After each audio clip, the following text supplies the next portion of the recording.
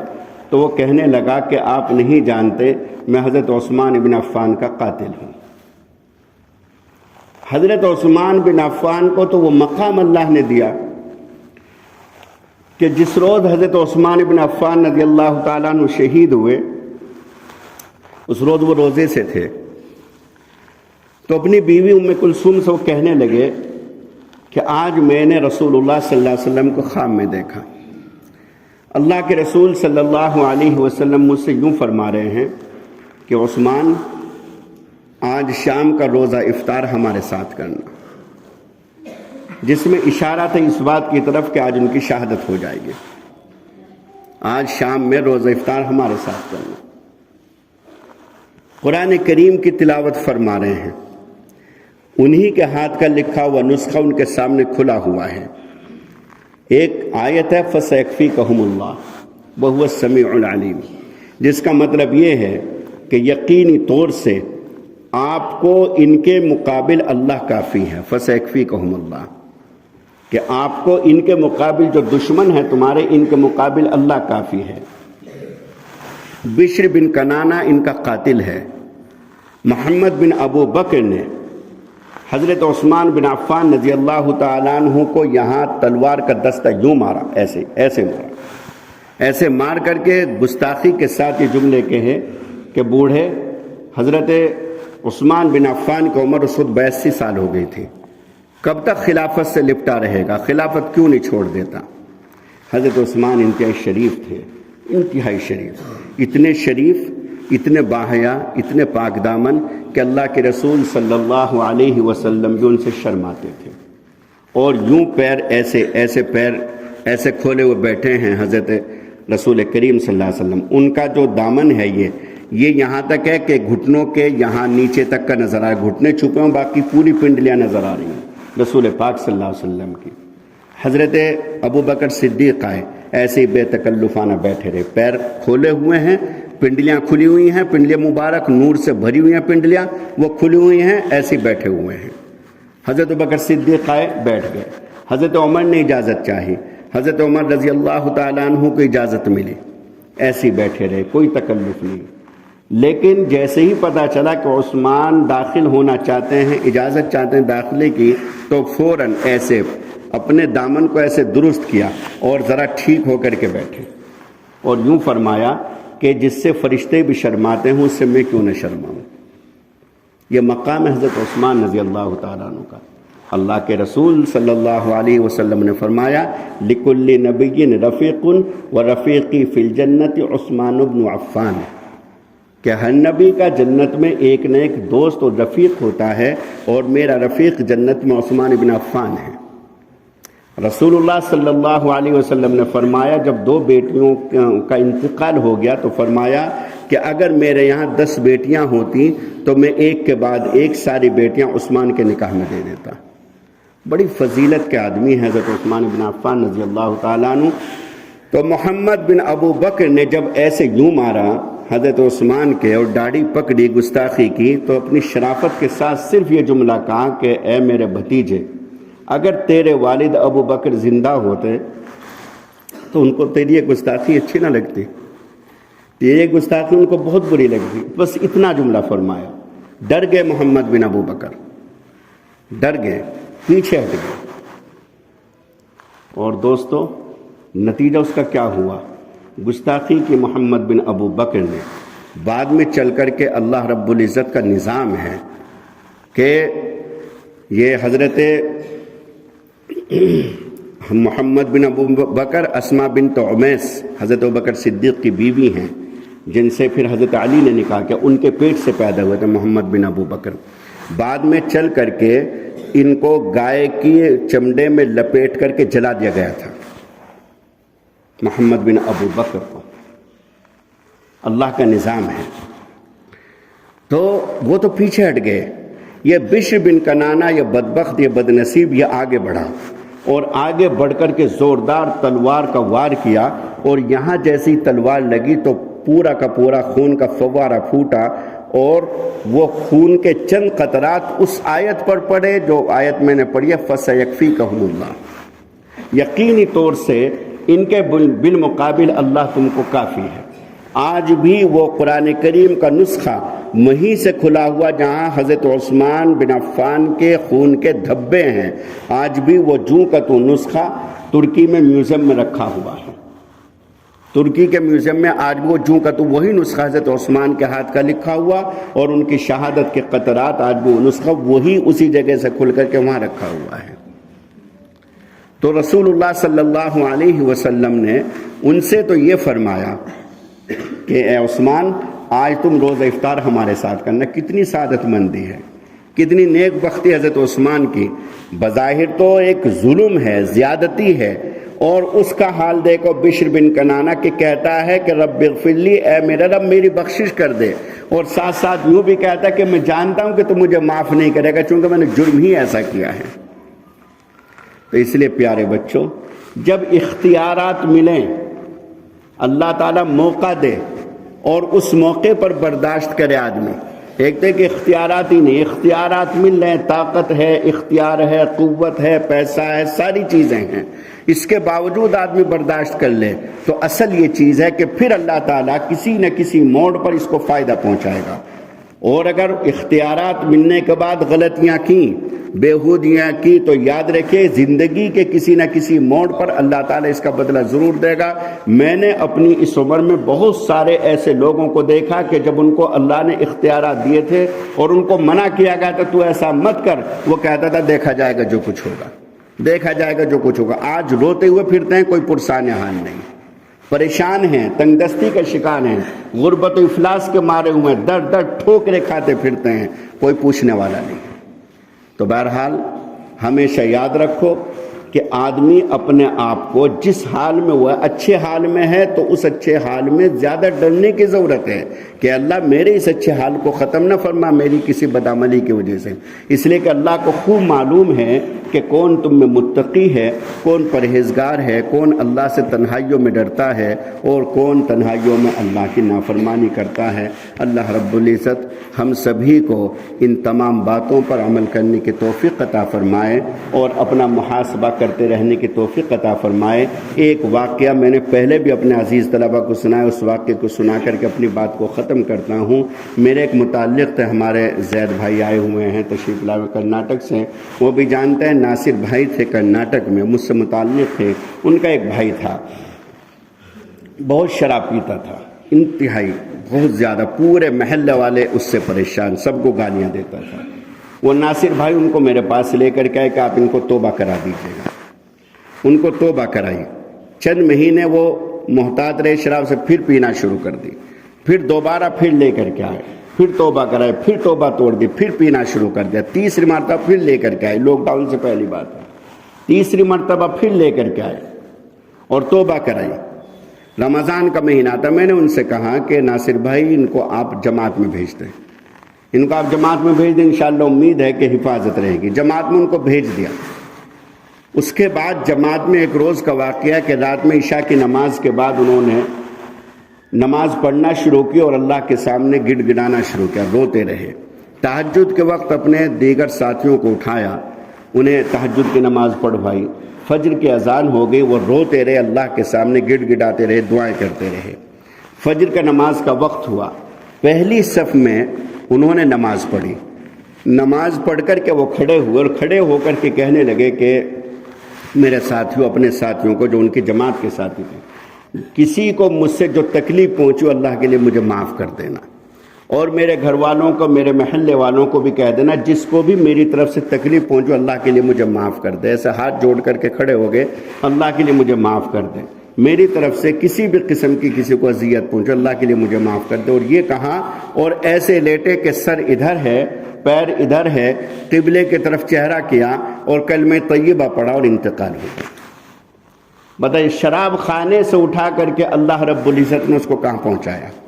کچھ پتہ نہیں کہ مسجد کی صفوں سے اٹھ کر کے اللہ کس کو کہاں پہنچایا۔ اس لیے دوستو، نہ اپنی صالحیت پر نظر اور نہ اپنی دولت پر نظر، سب ان کی کرم فرمائیاں ہیں۔